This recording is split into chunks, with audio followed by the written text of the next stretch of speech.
Hello, welcome or welcome back.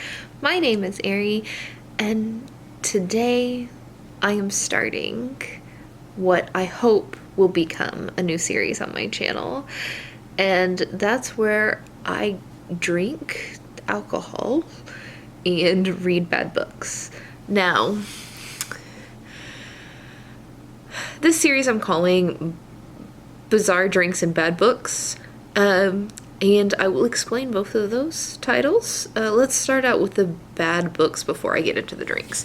So, bad books to me are books that maybe a book came out by a popular author that's like a cash grab, or maybe I just don't like the popular author, or every once in a while you'll see books go around on BookTube that everybody hates, but they're like, this is so bad, you have to read it. So if you have book suggestions of bad books that I should read, popularity, I want popular books that are bad books, not like obscure no one's ever heard of. But I will be reading one of those books today, but what book that is will remain a surprise for a few more moments, because let's talk about the drinks. So, bizarre drinks. I'm calling this bizarre drinks. I was thinking about calling it bourbon and bad books because most of the time I drink bourbon, but I don't always drink bourbon and whiskey and bad books. I don't know. Does that sound okay? Should I call it whiskey and bad books? Input on the title is welcome, though not necessary. But I always mix weird ass shit with my whiskey.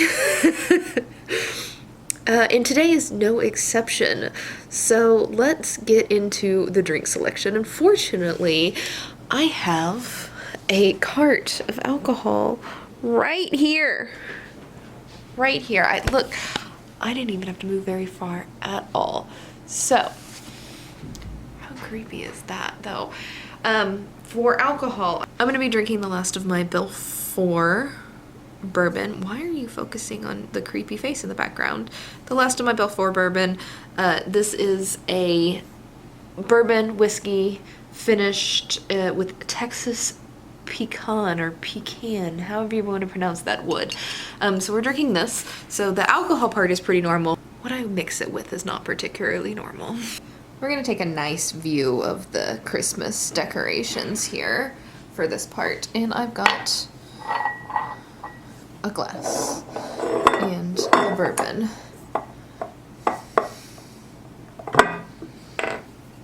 Which we will pour in here.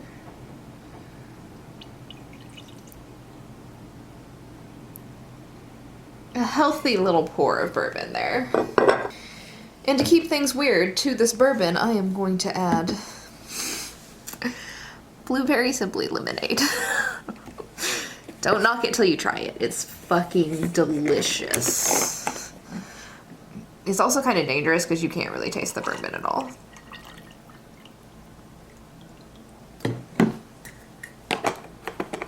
Alright, so that takes care of the alcohol.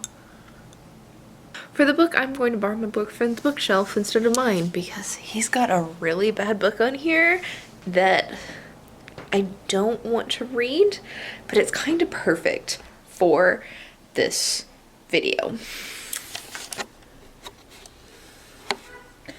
And it's right there.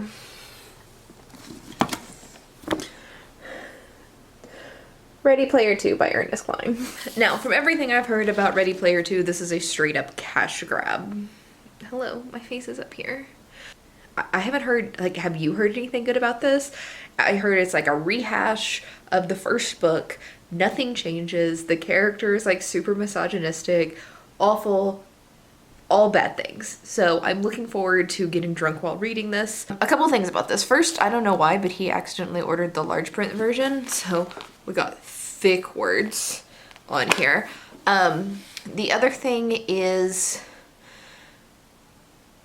I also borrowed the audiobook of this from my library because I've never actually tried to read when I was intoxicated before, so I don't really know how this is going to go. The third thing is, and I probably should have mentioned this earlier, I borrowed this idea.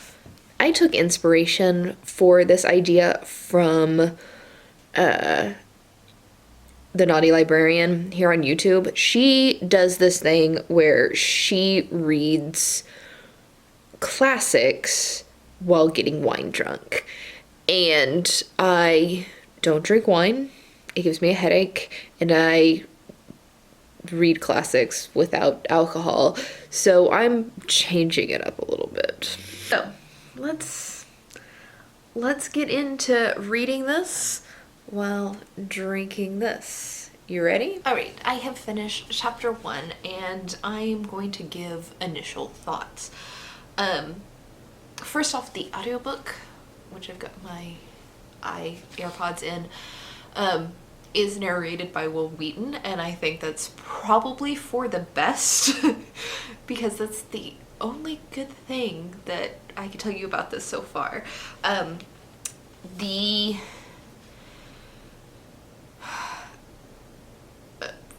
first chapter's not really like sucking me in. I feel like the pop culture references are overdone.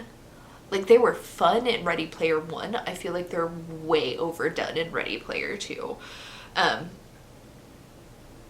So hopefully that's just like the first chapter and we're just kind of like getting the feel for the pop culture references and it'll back off soon, but may or may not. Probably not, since this is supposed to be a bad book. I'm not holding out hope for it. What else can I say? I didn't notice this the first time I read, or I didn't notice this when I read the first book, but the main character's obsession with Holiday, the creator of the Oasis, is fucking creepy. Like, I don't remember it being creepy in the first book, but in this book it's really, really creepy. But so far, basically, he has discovered a technology called ONI, which is more immersive. Basically, Holiday, before he died, invented this technology that will like plug your brain like directly into the Oasis, where you're in a coma-like state, which is just more immersive than just regular, glasses and gloves.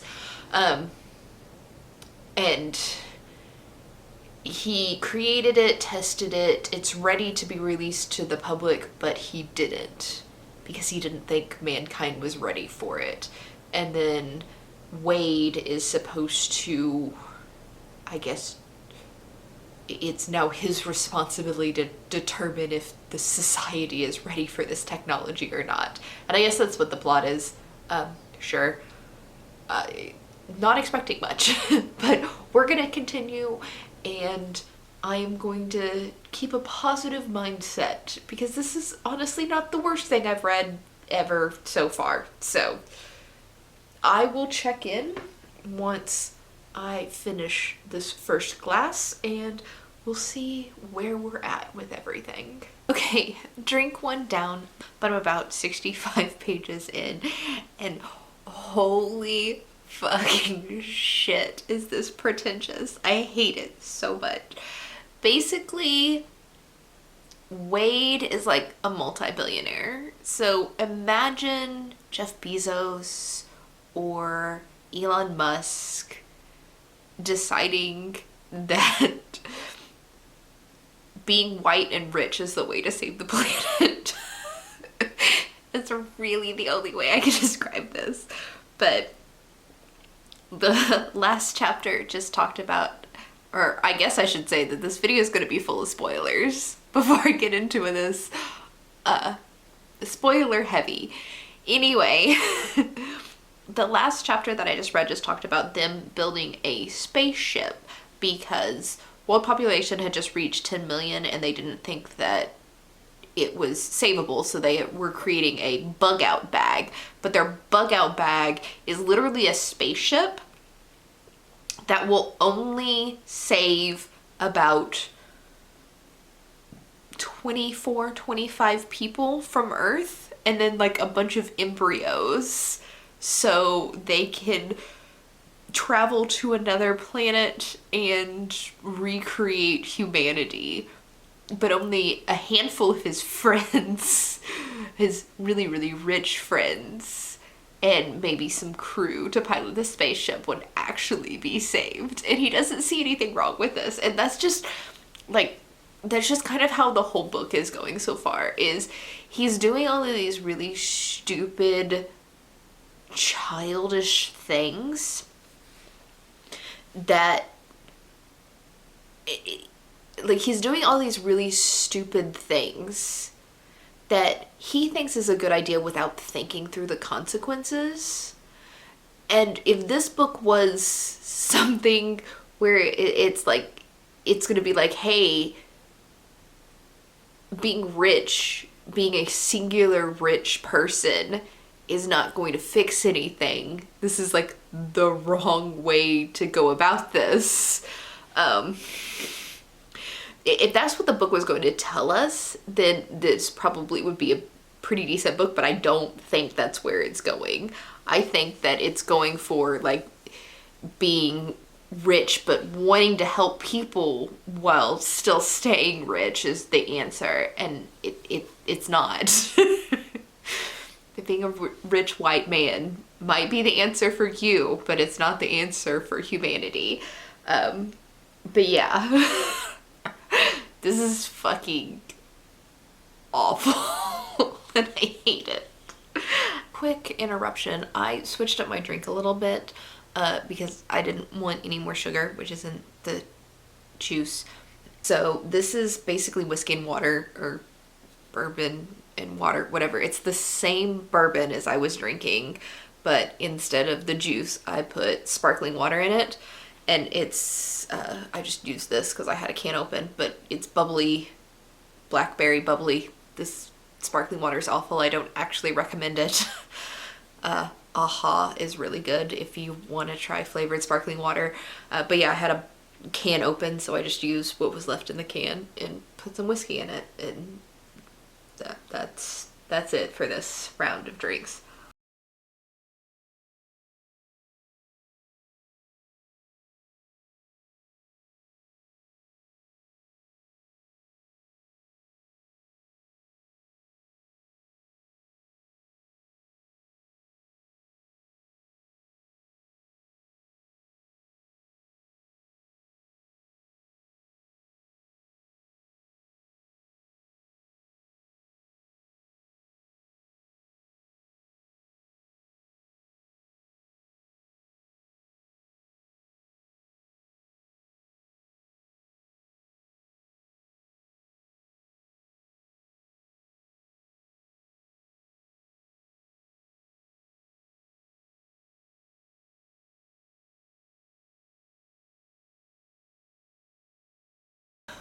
All right, day 2. I have made it 5 chapters in Ready Player 2, which is kind of depressing.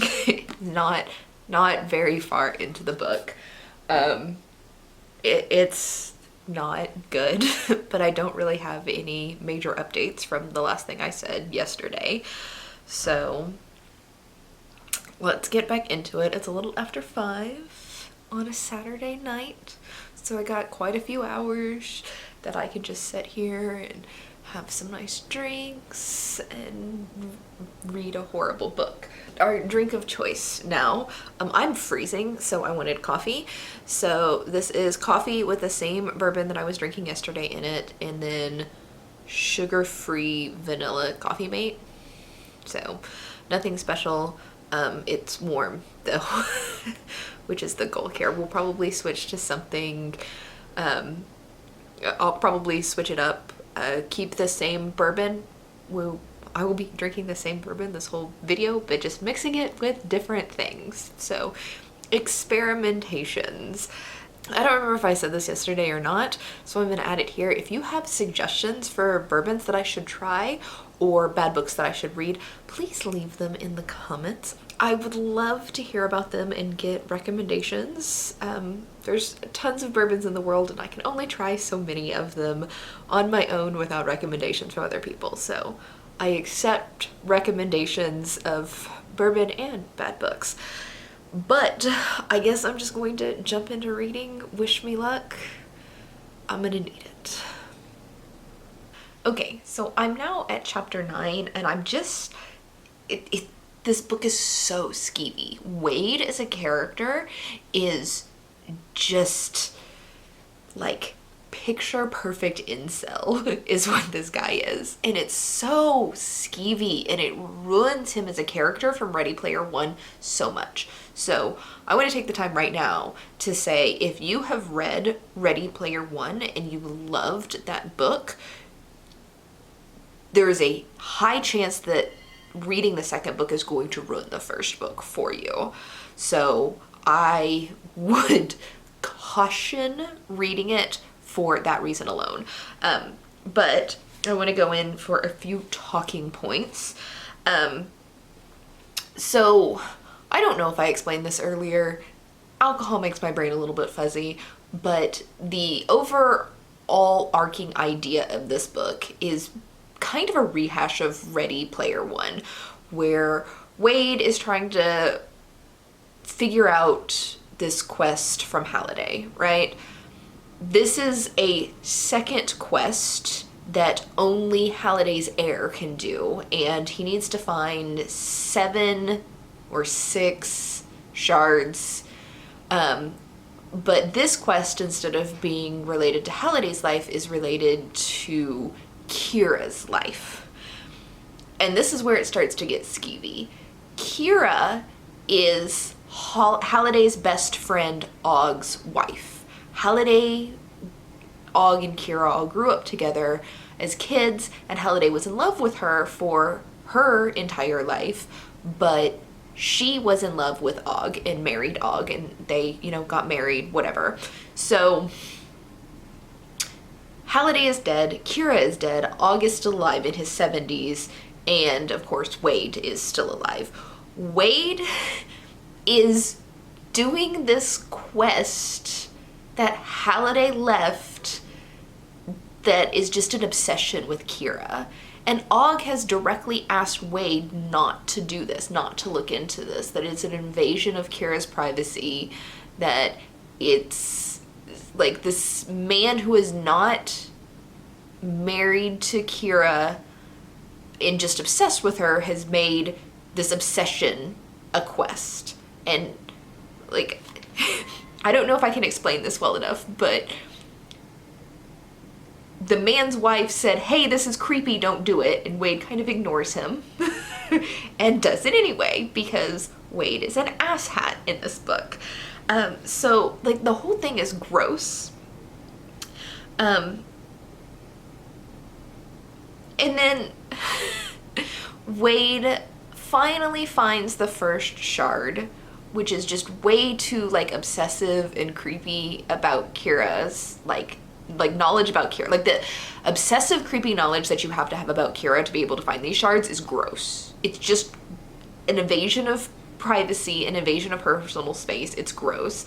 Wade finally finds this shard, and then Ogg vanishes and he finds 2 shards, which it makes sense that Ogg, the woman's fucking husband, would be able to find these shards.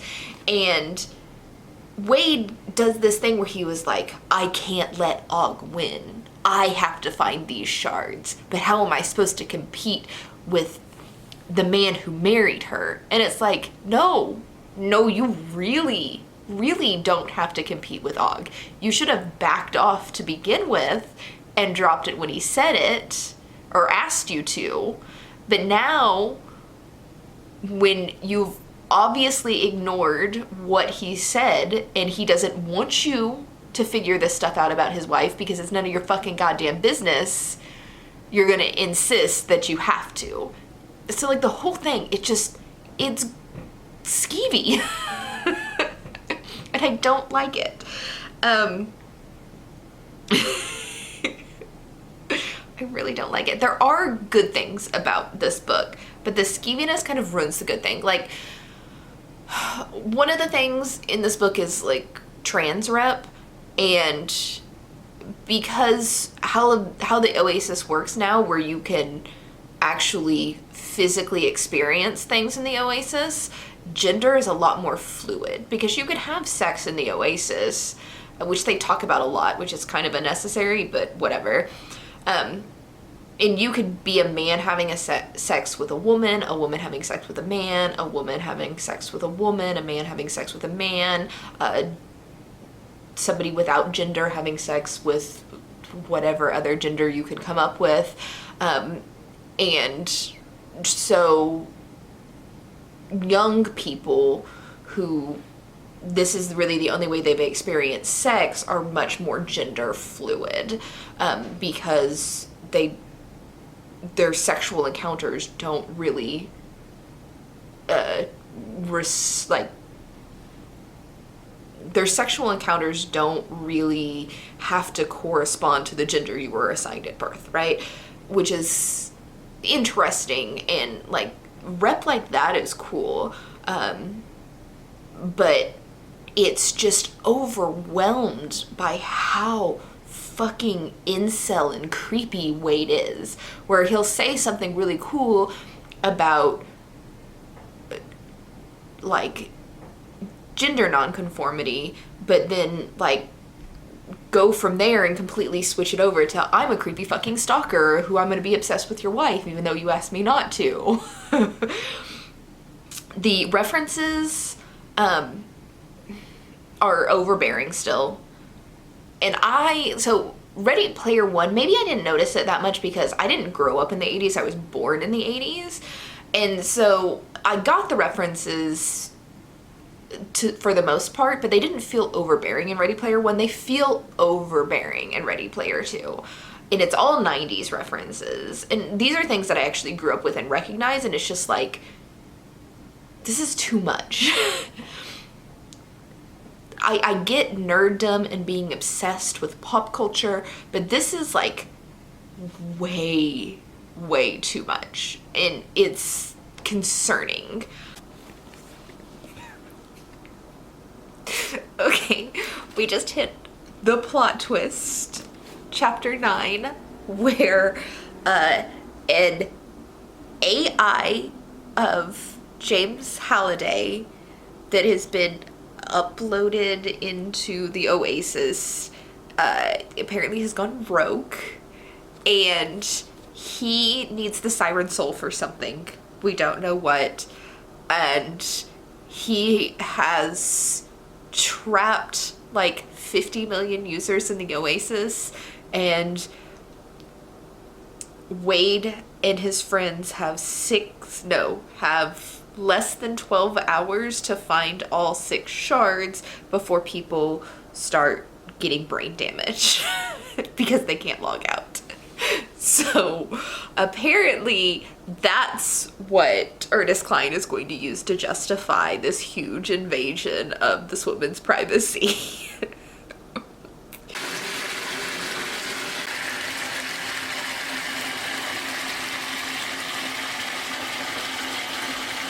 So as you saw, I just had a nice, lovely bath. That bath bomb stained everything in existence yellow, so I'm gonna have fun with that later. But I just got to a point in Ready Player 2. I'm getting actually pretty decently far into this, yay. Where it's one of those examples where I think Ernest Cline thinks he's doing something, but he's not. And he's talking about the company that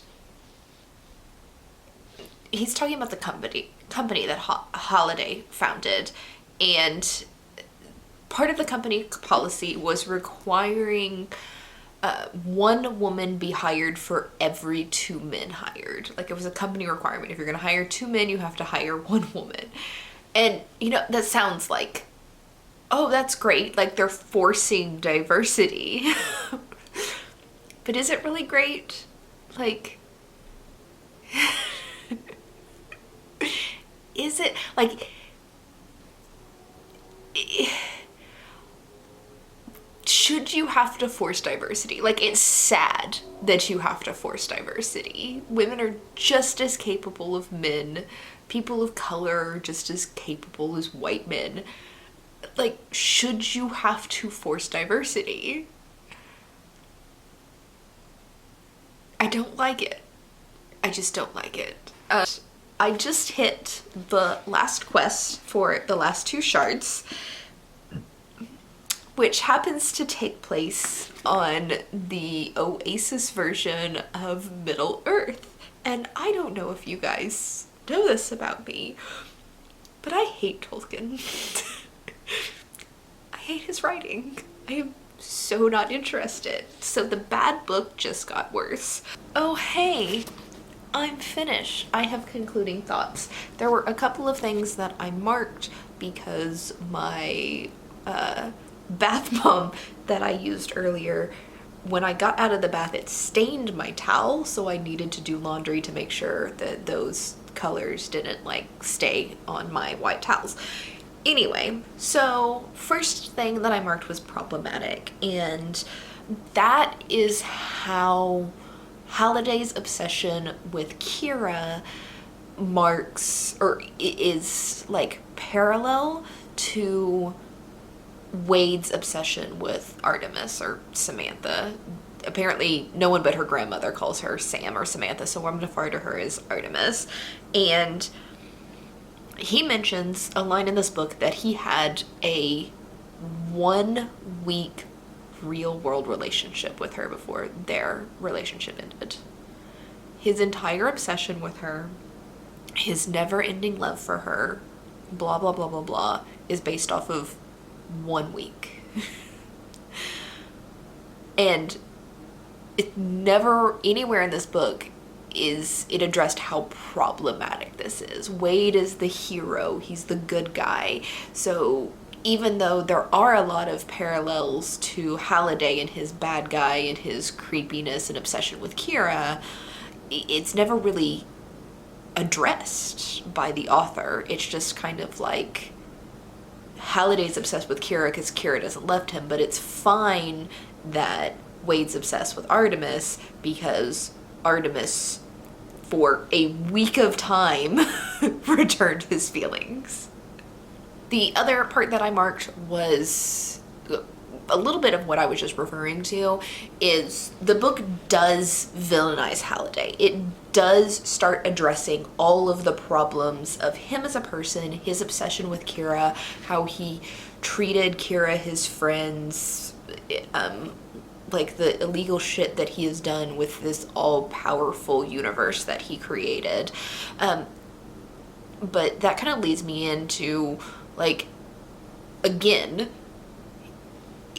Halliday's issues were addressed, but Wade, who has the same power and a lot of the same problems as Halliday, is never addressed. It's never villainized like Halliday is, which is very uncool. Overall, the idea of the book is good. Like, okay, let me rephrase that. The one-off lines of things like race, gender identity, sexual orientation, all of those things that Ernest Cline addressed, is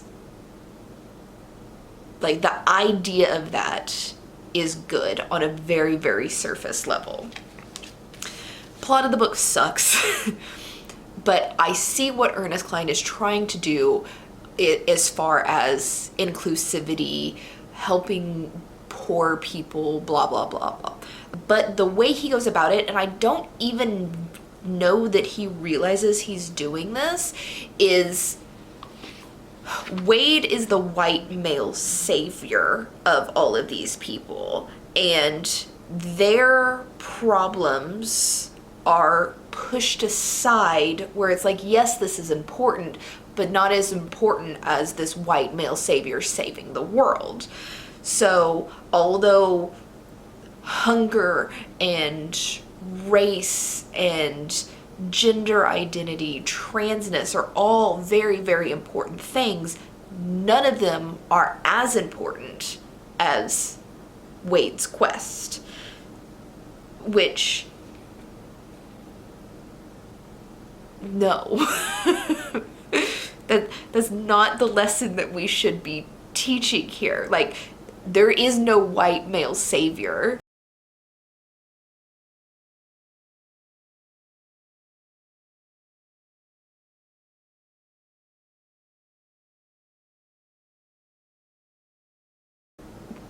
We need to listen to marginalized groups and people and let them save themselves. If saving is even a necessity, I'm not going to get into the details of that train of thought, but the fact that all of this is like a white savior, but the fact that like this book doesn't seem to realize like the problems with Wade is the most problematic thing about the book. The conclusion to this book, like how all the happy ending, because you know it's gonna have a happy ending, is literally a rehash of the exact same problem that existed in the beginning of the book that was never solved. The bad James Halliday Avatar was defeated, but that wasn't the problem. The problems that Artemis brought up with this software in the beginning were literally exactly rehashed at the beginning of the book, but this time Artemis didn't argue with Wade. So now, because she didn't argue with it, it's suddenly everything's okay without literally solving a single one of the issues that she had brought up in the first place. The other problem is, again, Wade's character flaws and are never addressed. They're just kind of forgotten about, and he gets the girl in the end. So Artemis decides after all of this that she is in love with Wade Watts and she is going to marry him and blah, blah, blah, blah, blah. But again, like, none of his character flaws are addressed or solved or changed. Like, nothing changes. It's just he gets the girl. Great. But yeah, that's the overall problem with the book. Is Wade is a very problematic character, but he is made into like a savior character. He's the good guy, and his flaws are overlooked, and like nothing's resolved other than this issue with Holiday, which, okay, like that issue's solved, but that really wasn't the issue at the beginning of the book. That issue didn't happen until like we were a good like almost 200 pages into the book before we even came to Halliday's Avatar issue. And then all of the issues at the beginning of the book were just completely ignored, which I'm honestly just repeating myself at this point, but I hope you understand what I'm saying. Other than that, like the plot of the book and the storyline, outside of all the problematic content, it's Ready Player One. Like, it's the exact same idea where Halliday has left all of these clues and puzzles that are pop culture references in the game, and Wade has to go through and solve all of these clues and pop culture references, and then there's a big boss fight at the end. But it's like the plot line of this book is literally just Ready Player One, but Wade's character is so much more problematic, or actually I don't even know if he's more problematic, or I'm just predisposed to notice how much more problematic he is. And I'm kind of afraid to read Ready Player One again to see if Wade's character was like this in the first book as well, and if I would hate him as much as I hate him in this book. But overall, if you are a fan of Ready Player One and you really, really like the book, I highly recommend avoiding this, because I think, like, for me, Ready Player One is now ruined. Even if I never go back and read Ready Player One, this book ruins Ready Player One for me. And then if you've never read Ready Player One or don't care about it, I don't know why you would read this. So I don't know what to say. I highly don't recommend this book to literally anybody.